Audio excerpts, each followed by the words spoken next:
तो गाइस कैसे हैं आप सब लोग। बीच टेम्पलेट के एपिसोड 91 के साथ हाजिर हूं। तो ये एक एक्स्ट्रा एपिसोड आप लोगों के लिए। फर्स्ट एपिसोड के एंड पे हमने देखा था कि ऑफिसर टैंक जो होते हैं वो गाउलिंग से कहते हैं कि हम अकेले में तुमसे बात कर सकते हैं। तो गाउलिंग सबसे पहले जाकर लिंगजाओ से पूछते हैं कि मुझे ये बताओ कि तुम्हारी फिश को यहाँ पर मेटामॉर्फोसिस स्टेज में ब्रेक थ्रू करने के लिए कौन से इंग्रेडिएंट्स की जरूरत है। तुम्हारा ल्यू फेंग उसे बताता है कि उसे यहाँ पर 20 पीसेस डीप पूल क्रिस्टल के चाहिए। तो वो कहते हैं तो फिर ठीक है, और फिर साथ ही वो एल्डर से बात करने के लिए जा रही थी, जबकि एल्डर हांग भी वहां पर आ जाते हैं और कहते हैं कि लीडर टैंक प्लीज यहाँ पर मेरी बात सुनो, पहले मुझे इनके साथ डिस्कशन करने दो। और वो दोनों एक साथ उसके साथ अंदर चले जाते हैं। दोनों एक दूसरे के साथ बहस कर रहे होते हैं कि कौन गाउलिंग के साथ बात करेगा, जबकि मास्टर गू वहीं पर बैठे बैठे हंस रहे होते हैं और कहते हैं देखो तो जरा ये दोनों यहाँ पर क्या कर रहे हैं। दोनों ऑफिसर यहाँ पर गाउलिंग के पास से फेवर लेने की कोशिश कर रहे हैं ताकि वो यहाँ पर उनके लिंगजाओ क्लैन को अपनी साइड के ऊपर कर सके। के साथ ही मास्टर काओ आगे बढ़ते हैं और कहते हैं मास्टर गू अब मुझे यहाँ पर कुछ नए पेपर्स मिले हैं जिनके मुताबिक मैं अपने सेक्टर के अंदर कुछ सुधार ला सकता हूँ। मुझे जल्दी से जल्दी अपने फोर्सफुल इमोर्टल्स में वापस जाना होगा ताकि मैं जाकर इनको इम्प्लीकेट कर सकूं।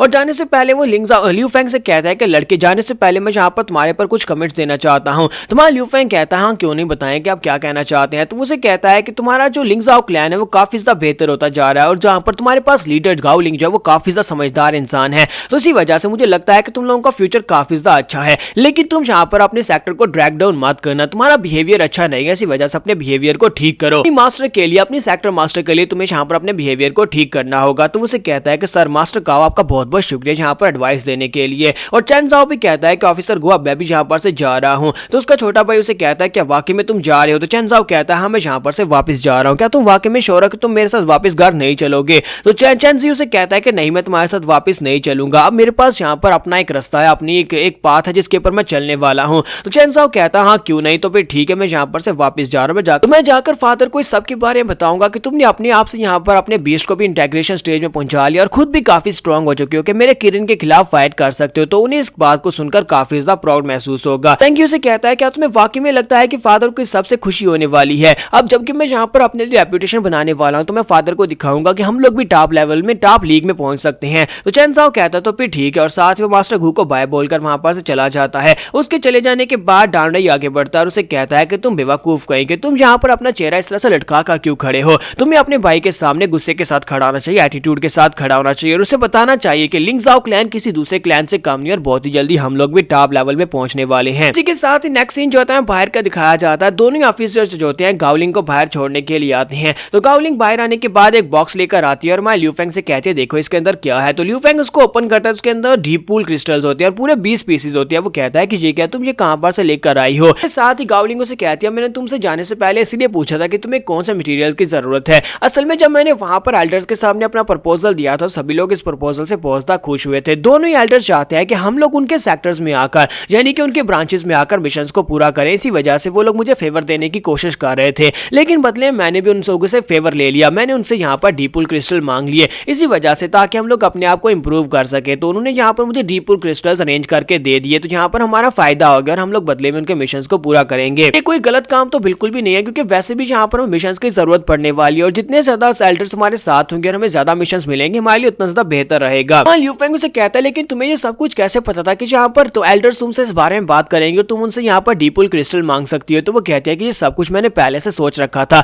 मुझे पता था कि जब मैं यहाँ पर उनके सामने अपने रिमार्क्स रखूंगी तो वो सभी लोग इस सब में इंटरेस्टेड होंगे और उसके बाद सभी लोग मुझसे यहाँ पर ये सब कुछ कहेंगे। ल्यू फेंग कहता है कि तुम तो वाकई में एक लीडर बनने के लिए बिल्कुल परफेक्ट हो, मुझे तुम्हें पहले लीडर बना देना चाहिए था। तो वो कहती है तुम क्या बातें कर रहे हो, मैं यहाँ पर पहले लीडर कैसे बन सकती थी जब तुम पहले हमारे सेक्टर में थे ही नहीं। के साथ ही लोगों से कहती है कि चलो ठीक है तुम सभी लोग आ जाओ, तुम सभी के कैट ईगल्स वहां पर साइड के ऊपर हैं, हमें यहाँ पर से तुम्हें वापस हमारे सेक्टर में छोड़ना होगा। जैसे वो लोग आगे बढ़ते हैं उन्हें सामने से शोर की आवाज आती है। वहां पर एक सेक्टर का लड़का जो होता है वो एक भिखारी के साथ बहस कर रहा था। उसे कहता है भिखारी कहीं कि तुम्हारी हिम्मत कैसी हुई मेरे रास्ते में आने की, गंदे कपड़ों की वजह से मेरे कपड़े भी गंदे हो गए हैं। जबकि भिखारी उसे कहता है प्लीज सर मुझे माफ करिएगा। वो डिसाइपल उसे कहता है कि अपनी बकवास बंद करो, तुम्हें यहाँ पर प्राइस देनी होगी, तुमने मेरे कपड़े गंदे किए हैं, अपने पास से जो कुछ भी है सब कुछ निकालो वरना मेरा जो क्रिम्सन बैबून जो है अभी तुम्हारी बॉडी के 2 टुकड़े कर देगा। और साथ ही वो अपने क्रिम्सन बैबून बीस्ट को भी रिलीज कर देता है। में से भीड़ में खड़ा हुआ एक लड़का कहता है कि ऑफिसर यहाँ पर है, ऑफिसर अलायंस के ऑफिसर प्लीज यहाँ पर आए और आकर इस झगड़े को खत्म करें, ये लोग फाइट कर रहे हैं।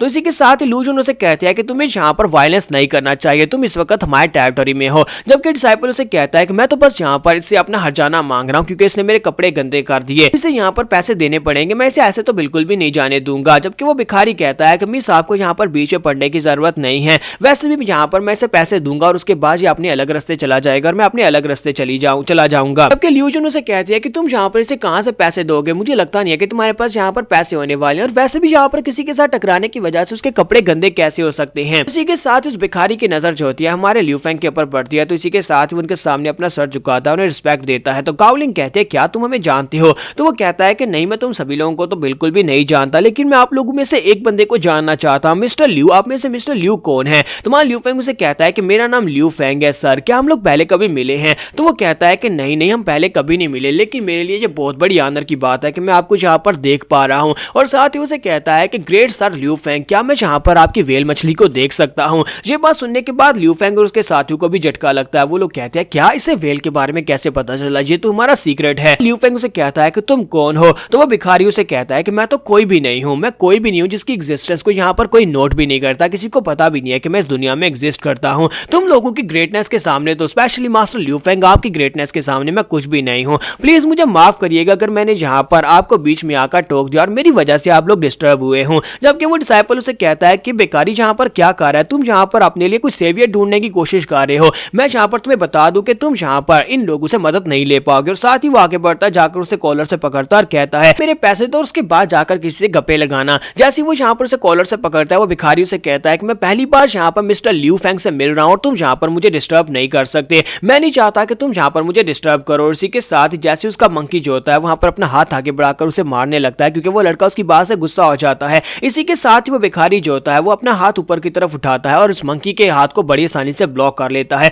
फिर साथ ही वो अपना हाथ आगे बढ़ाकर मंकी को हाथ से पकड़ता है और उसको हाथ से पकड़कर ही ग्राउंड के ऊपर पटक देता है जहां पर वो लड़का पहले गिरा था। वो उस लड़के को यानी कि उसका जो बीस्ट मास्टर होता है उसी के ऊपर उसके मंकी को दे मारता है और दोनों को वहीं पर एक ही पंच के साथ मार डालता है। तो उस लड़के के वहां पर मरने के साथ ही वहां पर शोर मच जाता है। सभी लोग कहते हैं कि यहाँ पर तो एक मर्डरर है, उसने यहाँ पर एक बीस्ट टेमर को मार दिया। जबकि वो भिखारी जो होता है उसको मारने के बाद कहता है कि मिस्टर लियू फेंग, अब जबकि यहाँ पर से डिस्ट्रैक्शन खत्म हो चुकी है तो क्यों ना हम लोग यहाँ पर फाइट करें, तो क्या आप यहाँ पर अपनी वेल मुझे दिखाएंगे? और दूसरी तरफ से सिस्टर युन जो होती है वो जल्दी से अपना बैच निकालती है और इसी के साथ ही वहां पर सिग्नल देती है कि अपने लिए लायंस की मदद मंगवा सके। लेकिन वो भिखारी जो होता है इतनी तेजी के साथ आगे बढ़ता है कि उसके हाथ से वो सिग्नल वाला जो उसका रिंग होता है वो भी छीन लेता है और उसको छीनने के बाद उसको तोड़ देता है और कहता है तुम में से कोई भी यहाँ पर अब हमारी फाइट को डिस्टर्ब नहीं कर सकता, अलायंस के लोग भी यहाँ पर बीच में नहीं आ सकते। मेरे लिए आज का दिन यहाँ पर बहुत ज्यादा इंपॉर्टेंट है, आज मैं यहाँ पर मिस्टर लियू फेंग और उसकी वेल के साथ फाइट करने वाला हूँ, इसलिए कोई भी आज यहाँ पर मुझे डिस्टर्ब नहीं करेगा। और साथ ही वो सिस्टर लू जुन के ऊपर अटैक करता है जिसकी वजह से लू जुन उड़ती हुई पीछे जाकर दीवार के साथ टकराती है और वहीं पर बेहोश होकर गिर जाती है।